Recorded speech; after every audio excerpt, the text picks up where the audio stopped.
నా పేరు వచ్చేసి ధనలక్ష్మి శంకర్. మా మేడం పేరు ధనలక్ష్మి, నా పేరు శంకర్. నిజంగా ఈ బిజినెస్కి రాకముందు నేనైతే పొలిటికల్ ఫీల్డ్ ఎంపీటీసీలో సంపాదించుకుందాం అనుకున్నా. కానీ అక్కడ పదవి అయిపో వరకు 12 లక్షలు అప్పయింది. సో పిల్లలు పెరుగుతారు. హైదరాబాద్ వచ్చినాం. హైదరాబాద్ వచ్చి ఏదైనా చేద్దాం అనుకుంటే నాకేం దొరకలేదు. రియల్ ఎస్టేట్ పోయి అక్కడ నా ఫ్రెండ్ బిల్డర్ వేస్తే ఆ బిల్డర్ చేసుకునే టైంలో కరోనా టైంలో బిల్డింగ్ ఆగిపోయి మళ్ళీ ఈ 12 లక్షల అప్పుకు మళ్ళీ ఇంకొక 12 లక్షల అప్పు అయ్యి 24 లక్షల అప్పు అయింది. సో అప్పుడు బిల్డింగ్లు అమ్ముడు పోలేదు. ఏం చేయాలని చెప్పి అప్పు పెరిగిపోయింది. ఇల్లు కూడా అమ్మినాం, కానీ ఆ అప్పు మాత్రం తీరలేదు. సో అప్పుడు నేను చాలా ఆలోచిస్తున్నాను, నా జీవితంలో పిల్లలు పెరుగుతారు, ఇక నేను లైఫ్ గడవదు అనుకొని ఒకప్పుడైతే ఒకరోజు ఆలోచించిన చనిపోదామనుకున్నా. అప్పులు ఎక్కువ అయిపోయింది. ఆ టైంలో వడ్డీలు అడుగుతూ ఉన్నారు. ఊర్లో ఎకరం పొలం ఉంటే పొలం అమ్మినా, తర్వాత మా అత్తగారు ఇచ్చిన ప్లాట్ అమ్మినా. సో తర్వాత పిల్లలు మామూలు స్కూల్ అవుతున్నారు. సో జీవితం ఇక నేను చేయలేను అనుకున్న టైంలో 2019 నవంబర్ 17 తారీఖు నాడు మా ఇంటికి వెస్టీజ్ అవకాశం, నా అప్లైన్ మా సొంత భావనే.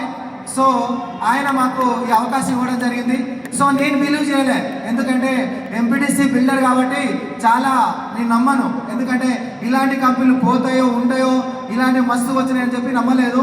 కానీ మా మేడం మాత్రం దీన్ని బిలీవ్ చేసింది. ఆమె చదివింది 10th పాస్ మాత్రమే, కానీ నాకు అన్నీ తెలుసు అనే ఈగోతో 2 సంవత్సరాలు ఈ స్టేజ్ నమ్మల.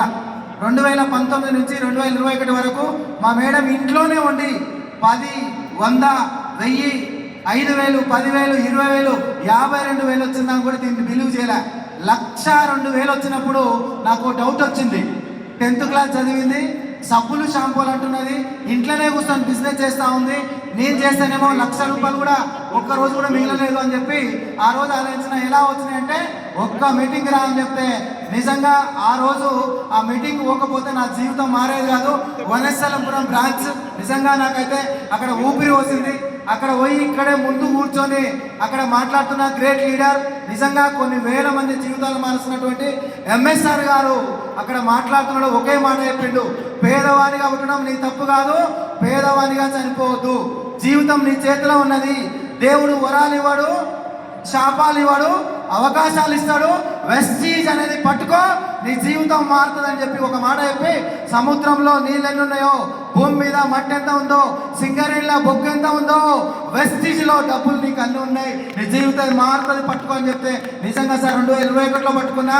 2021 నుంచి ఇప్పటి వరకు 4 సంవత్సరాల్లో వెస్టీజ్లో హైయెస్ట్ ఇన్కమ్ 7,54,000 తీసుకొని 2,10,00,000 రూపాయలు రాయేస్తా 4 సంవత్సరాల్లో. 18 లక్షల అప్పులు తెప్పుకున్నాం. 14,76,000 కారు ఉన్నా. తర్వాత నాది 20 లక్షల లోన్ పెట్టి అప్పుడు బిల్డర్ తెలివితోటి ఇల్లు కట్టిన. 20 ఏళ్ళు కుదబెడితే 20 లక్షల లోను ఈఎంఐ ఉంటే 20 లక్షల అప్పు తెప్పుకొని ఓన్ ఇల్లు చేసుకొని, తర్వాత మా ఊర్లో ఎకరం పొలం పోతే ఎకరం పొలం కొన్నాం. తర్వాత ఎకరం పొలం కొన్నా.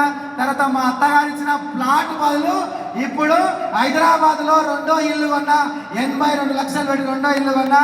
అది ఈ నెలలోనే మై గ్రేట్ లీడర్ ఎంఎస్ఆర్ గారి చేతుల మీద కూడా ఆ ఇల్లు ఓపెనింగ్ చేయబోతున్నాయి సార్. జీవితం చాలా మారిపోయింది. సో ఈ అవకాశం రావడం అయితే గ్రేట్. నిజంగా ఇప్పుడు అనుకుంటే కదా, మళ్ళీ జన్మంటుంటే భార్యాభర్తగా ఎవరు రావాలంటే మళ్ళీ మా మేడం ధనలక్ష్మి, నేనే మళ్ళీ భూమి మీద మళ్ళీ మనిషి జన్మ ఉంటే ఇద్దరమే భార్యాభర్త రావాలని మళ్ళీ కోరుకుంటున్నా. ఈ అవకాశం ఇచ్చిన మేనేజ్మెంట్కు thank you sir. Thank you so much. Next please Anjali sir, మీ జర్నీ గురించి చెప్పండి.